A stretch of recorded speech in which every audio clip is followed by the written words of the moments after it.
We're doing dead wooding of this large tree.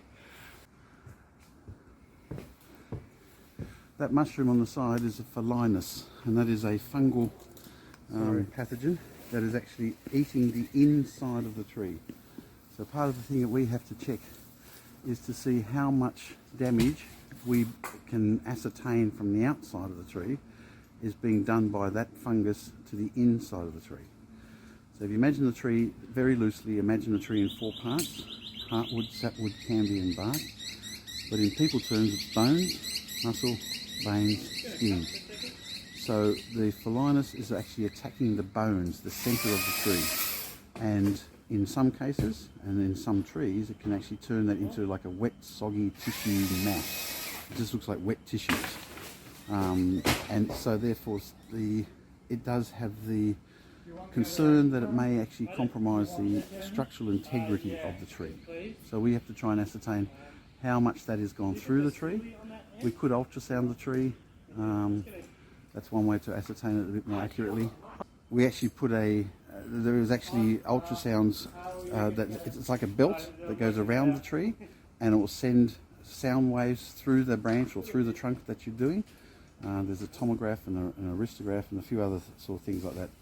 And basically what they do is to send a sound wave through the tree, and when at good wood it travels through. It's at dead wood or bad wood it sort of slows down, so you can read the graph that comes out of it. I'm not an expert in it at all. I've seen it done a few times, but I'm not au fait on how to read the graphs and things.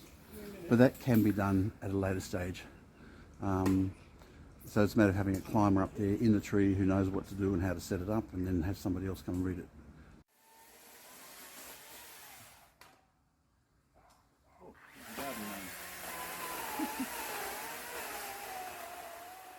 So one of the things we do when we're doing a dead wood, if we're doing a dead wood of a tree, we do a tree inspection. So while you're up there getting the dead wood off, because some people say, oh, can I have the dead wood take off? But what we're also trying to work out is, why did the dead wood die? Is it a natural cycle? Is it termites? Is it borer? Is it fungus? Is it cockatoos have done damage to the branch? Is it wind damage? So we try and work out why the branch has died. A lot of the times, trees will actually have a branch that will die, and that's just part of the natural cycle of living and growing. It's like us getting grey hair. You say, oh, there's a grey hair. You don't die because you've got a grey hair, but it's something it's showing age and denotes a change. What we look at, so sometimes we're doing a dead wood and we do a tree inspection. Sometimes we do a tree inspection and we do dead wood. So the person that's actually called me and said, what's that? What does it mean? What do I do? And what do I have to think about? And I said, well, it is a fungus, and it's a fruiting body of a fungus. We need to make sure that the tree is still sound as best we can determine from the outside of the tree. We're doing non-invasive testing. Sometimes people say, I want dead wooding done because they think, oh, it's going to make the tree happier, whatever. But dead wooding of a tree is not necessarily something that it doesn't make the tree better. It makes the tree more user-friendly, so you can be out underneath it because you don't know when the dead wood's going to come off.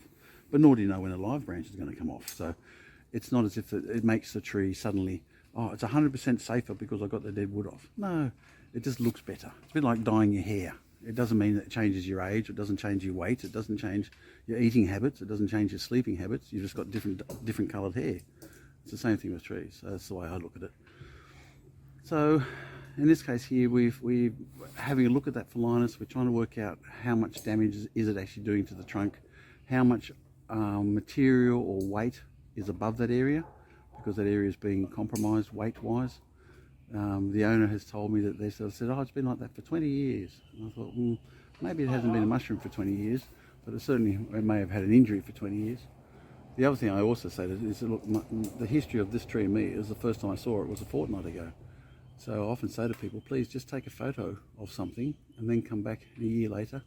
So put your bottom against the edge of the house or the clothesline or something that is just going to be in the same place next time. Take a photo, and then next time we want to have a look at it, you've got something to remind yourself of. Our memory changes very, very quickly, a bit like goldfish, I think. You don't tend to last much longer than 5 seconds. We've forgotten that thing and we move on to the next thing. If this tree was out in the middle of the bush, I wouldn't worry, because the pieces are going to fall off when they're ready. So this is nothing to do with the disease, not this disease. So essentially what we're doing is just taking out dead wood that has the potential to fall down on people. So this is just purely dead wooding, and what we're doing is assessing the dead wood. So the dead wood I've seen, apart from the very last piece that Sam was just talking about, the dead wood I've seen come down so far is natural death, grey hair on your head of hair. If you had a disease that's causing your hair to fall out, then we might need to have a look at it. We might try and work out what's wrong with the scalp here, what's wrong, if you mention a person's head, what's wrong with the head on your hair, why is it doing this? And that's what we need to try and work out. So Sam sort of said that he identified that the branch had a smell. You can get a smell that smells a bit like mulled wine. It smells a little bit sort of like off vinegar. So it's not sour, it's a bit sweeter, but it smells a bit funny. It's not like a nice sweet smell. It's a bit sort of like musty, rotten sort of smell, but slightly sweet. And that can be sometimes the start of a fungus getting in. It could also mean that the tree is actually a little bit waterlogged, so there might have been water damage that got into the tree, which is an entry point for pathogens such as fungus to get in. So it's not sealed, so it's lost its waterproofing. The other thing that Sam was talking about was the branch had a ring shake. So what that means is you'll see a ring of kyno, generally between the heartwood and the sapwood, but it could be in the sapwood as well, but generally between the heartwood and the sapwood, and there's a distinctive ring that is the colour of the kyno of that tree. So sometimes it's clear, sometimes it's honey coloured. In these trees it's going to be a red colour. I'll show you the branch. What it means is that the branch was blowing strongly in the wind and just overstrained itself. Like if you pull a muscle when you're playing sport, you can run and run and run and run. You run that little bit faster or a little bit harder or carry a little bit extra load or run a bit more than your capacity, and suddenly you'll strain a muscle. And that's exactly what's happened here. So this is like a strained muscle. The tree has coped with it and has just kept on growing alternately. So it's usually an historical event that has happened as a result of, in this case, generally wind. If it was higher in the mountains, you'll see it when it happens as a freak snowstorm will come through. So these trees sort of, suddenly they've got all that extra weight on them and they're not used to it.